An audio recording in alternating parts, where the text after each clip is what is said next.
Hey guys, in this video I'll show you an update to the strongest solo subclass build, and this time it will include setups for every class. Update 47 nerfed Relentless Focus, which doesn't provide any weapon and spell damage anymore, and can be used passively. Because of that, we're replacing it with Soul Burst, with the Shock, Lingering Torment, and Courage combination on it. And that's the only change to the regular setup. The rest of this build update is about adding more optional skill setups, so that the build can be used on any base class. The previous version of the build could only be used by an arcanist, sorcerer, or nightblade. Right now the build includes skill setups for every class. So for example, if you're a Dragonknight, there is a skill setup which used Ardent Flame instead of Assassination. When it comes to ESO content creation, there are lots of untested scam builds out there, so you'll be able to find both recordings and logs of 2 dungeons I've soloed using this build. Veteran Hard Mode March of Sacrifices, soloed last patch, using the regular skill setup, and Veteran Hard Mode Scalecaller Peak, soloed this patch, using the Dragonknight variation of a skill setup. So you can see for yourself that this build actually works. You can use this build to obliterate any kind of regular solo content, like arenas, world bosses, dolmens, dragons, volcanic vents, harrow storms, mirror incursions, etc. Because all of these things are 100 times easier than soloing 4-man DLC dungeons, in veteran or hard mode difficulties, which this build is capable of. The build is also on my website, so if you prefer written guides over YouTube videos, you can read it there instead. The link will be in the description. So let's start with subclassing. The best combination is Arcanist's Herald of the Tome, Sorcerer's Stormcalling, and Nightblade's Assassination, but this build includes setups for all classes. If your base class is Templar, you should replace Assassination with Adric Spear. If your base class is Warden, you should replace it with Animal Companions. If you're a Dragonknight, use Ardent Flame, and if you're a necromancer, use Gravelord. The skill setups for all these different combinations will be shown in the skills section. Moving on to skills. This is the base setup that will work for most situations and which should be your starting point when making situational setups. First we have Cephaliarch's Flail, an AoE spammable that generates cracks, heals you if you hit any enemy, and increases the damage enemies take from you by 5%. It will also trigger the Splinter Secrets passive, increasing your penetration by 1.2k. Next we have Pragmatic Fate Carver, extremely powerful crack spender that deals full damage in AoE, has massive range of 22 meters, and grants you a big damage shield when you channel it. It also grants you 1.2k pen from the Splintered Secrets. Next we have Inspired Scholarship, an ability that deals lots of damage, and ensures you'll have at least 1 cracks when your beam ends. It also grants you 1.2k pen from the Splintered Secrets. Next we have Quick Cloak, an ability that grants you a short burst of movement speed, major evasion buff which reduces your damage taken from AoE attacks, and deals damage over 30 seconds. The damage it deals can proc your weapon enchantments, which is important because you can't proc them with light attacks while beaming.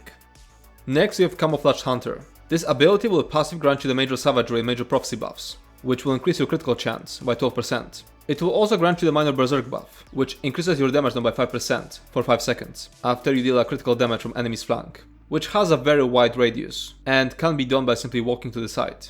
It will also trigger the Slayer passive, increasing your weapon and spell damage by 3%. Next we have Soul Harvest, a cheap ultimate that increases target's damage taken from you by 20%. This is the ultimate you should use in single target fights. You need it on your front bar to trigger the passives of the Assassination skill line. Having it slotted will also cause you to regain 10 ultimate whenever you deal a final blow against an enemy. Next we have Hurricane, an ability which provides a crucial mage resolve buff, which provides almost 6000 armor, and it deals very good damage. It also grants you a 15% movement speed buff during its duration. Soul Burst, with the Shock, Lingering Torment and Courage combination on it, is an AoE dot which grants you minor courage, increasing your weapon and spell damage by 215. Next we have Elemental Susceptibility, an extremely loaded ability that does a multitude of things.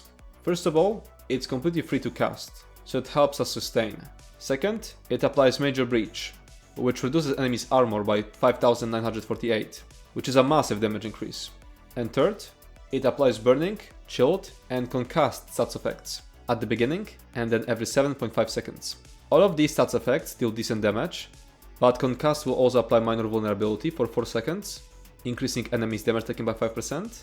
Chilled will also apply minor maim for 4 seconds, reducing enemies' damage down by 5%, and it will also apply minor brittle for 4 seconds, if you were on your ice staff bar, while the chilled effect procced, which is always going to happen at the beginning when you cast Elemental Susceptibility.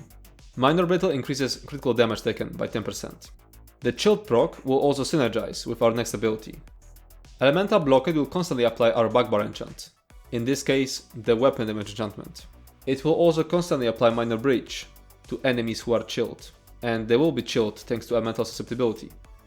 Barbed Trap is a dot that will also apply Hemorrhage stats effect at the start and grant you Minor Force buff, increasing your critical damage by 10%.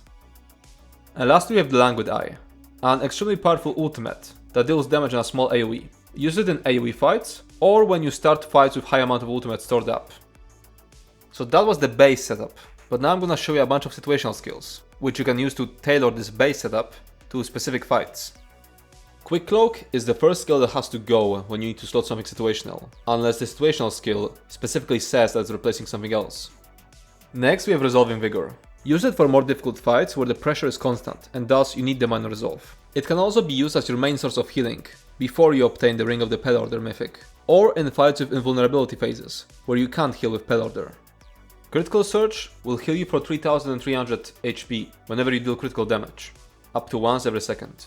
The heal itself can also be a critical heal. Use it whenever you need more healing. Next we have Silver Leash, a chain ability that you can slot in trash packs to stack enemies and get through them faster. Ulfsted's Contingency, with the Bleed, Gladiator's Tenacity and Force combination on it. It's a replacement for Barb Trap, in fights where you need more damage mitigation. It's a delayed AoE damage that also grants you 8% damage reduction for 8 seconds, and Minor Force for 22 seconds, which increases your critical damage by 10%. You should recast it every 8 seconds when under pressure, and every 22 seconds otherwise. Next we have Revealing Flare. Use it for more difficult fights, where you, once again, need more damage mitigation. It's a skill that passively grants major protection, reducing your damage taken by 10%. It will also trigger the Magicka Aid passive, which increases your Magicka recovery by 10%. Consuming Trap is a very weak dot which replenishes your resources when the affected target dies. It can provide you with a lot of sustain in fights which constantly spawn weak adds. Next we have Precognition, an ultimate that breaks you out of some otherwise unavoidable stuns. You'll need it to get around some mechanics which are otherwise impossible or very difficult to solo, like for example Infernus Hold in Zan the Scalecaller fight. Ball of Lightning is an ability that teleports you forward.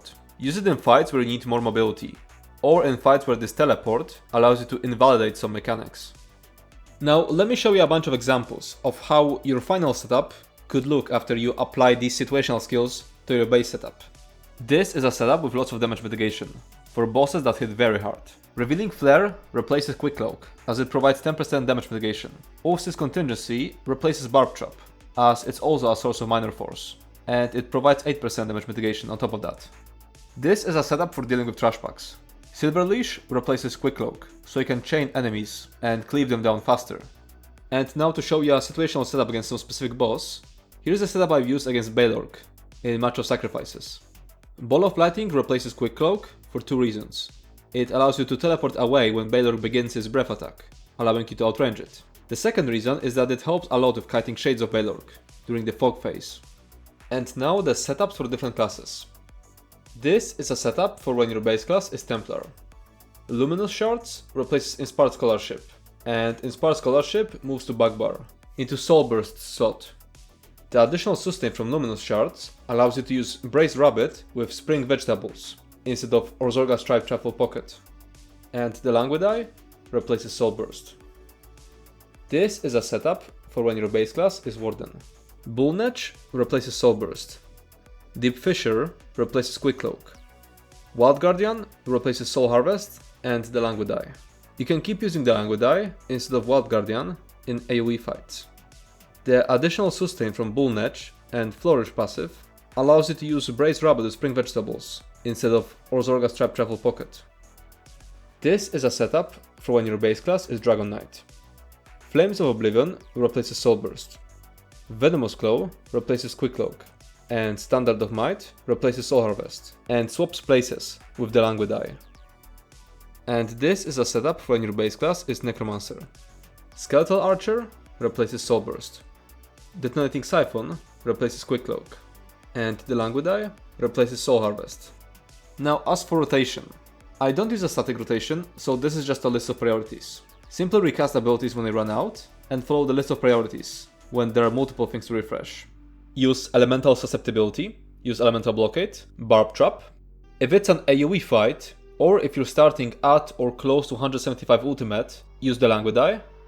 If it's a single target fight, use soul harvest, use hurricane, use inspired scholarship, use quick cloak, use soul burst, and then if not at 3 cracks, use Cephaliarch's flail, and if you are at 3 cracks, use pragmatic fate carver. Keep in mind that you can pre-buff inspired scholarship, quick cloak, hurricane, and soul burst before entering combat. Now as for passives, the only passive you specifically have to skip is Trifocus. I am now very quickly going through all of the passives you should get on the screen. You can either pause the video or look up this list on the website guide.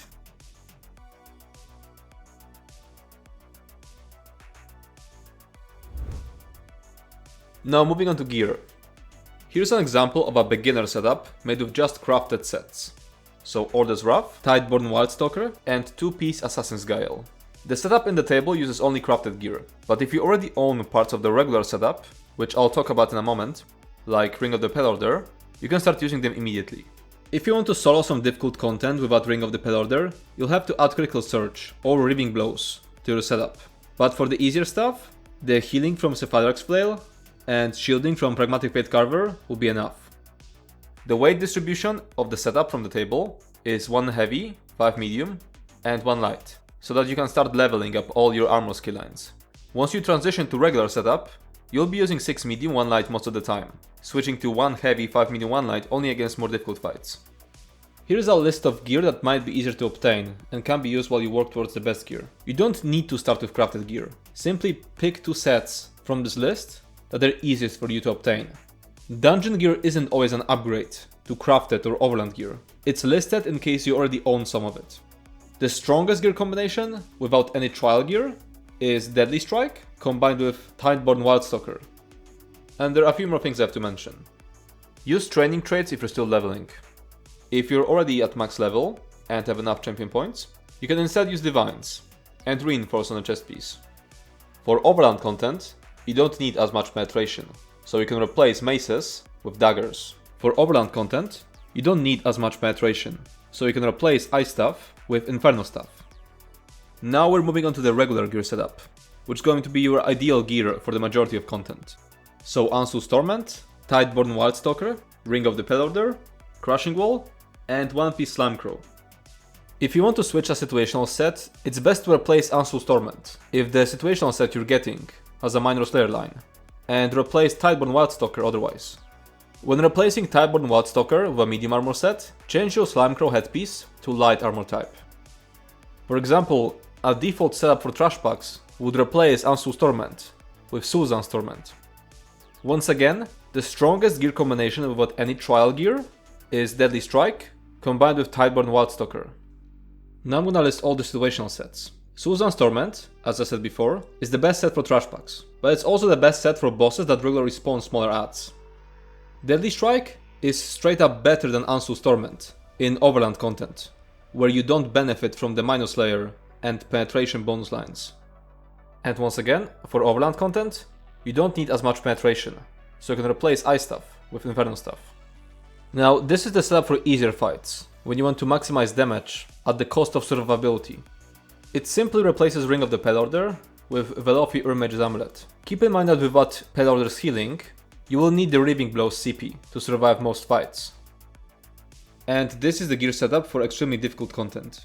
Olorim provides 430 weapon and spell damage, which is a lot, and it will provide us with the minor Aegis buff, reducing our damage taken by 5%. You can change some, or all of the stamina enchants to health ones, for extremely hard hitting bosses.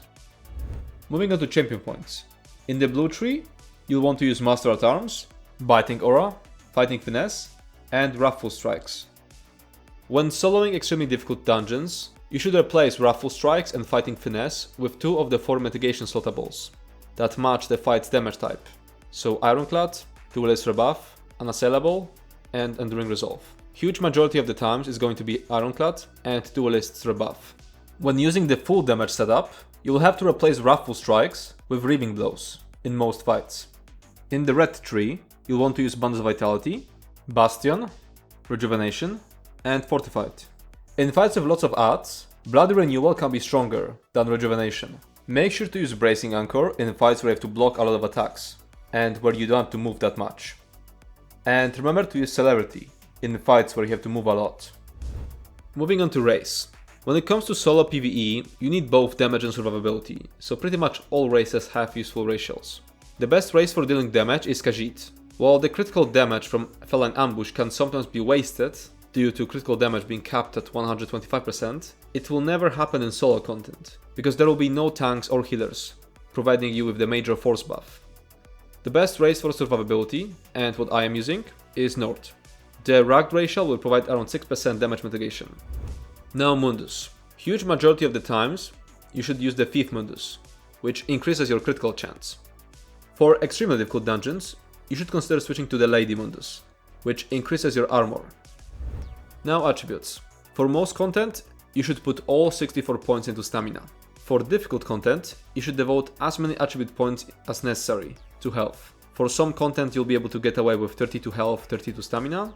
For the extremely difficult stuff, you'll need 64 health. Moving on to food. Most of the time, you should use the Orzorga Striped Trifle Pocket, which provides max health and stamina recovery. You will need it to sustain. If you have some additional sustain from another source, like for example a sustain ratio or alternative gear like Essence Thief, you could instead use Braised Rabbit to Spring Vegetables, which provides max health and max stamina. Moving on to potions. Most of the time you should use Tri-Slot potions. They will greatly improve your sustain. You can craft them by combining Columbine, Bugloss and Mountain Slaver. There are better potions, but they're extremely expensive. Heroism potions can provide 100% uptime on minor heroism buff, which generates ultimate.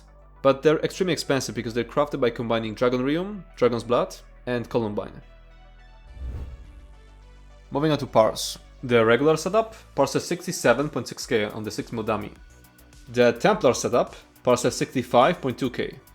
The Warden setup 66.3k. The Dragonknight setup 64.2k DPS. And the Necromancer setup 62.9k DPS. You can find a link to the recording of the regular Parse in the description.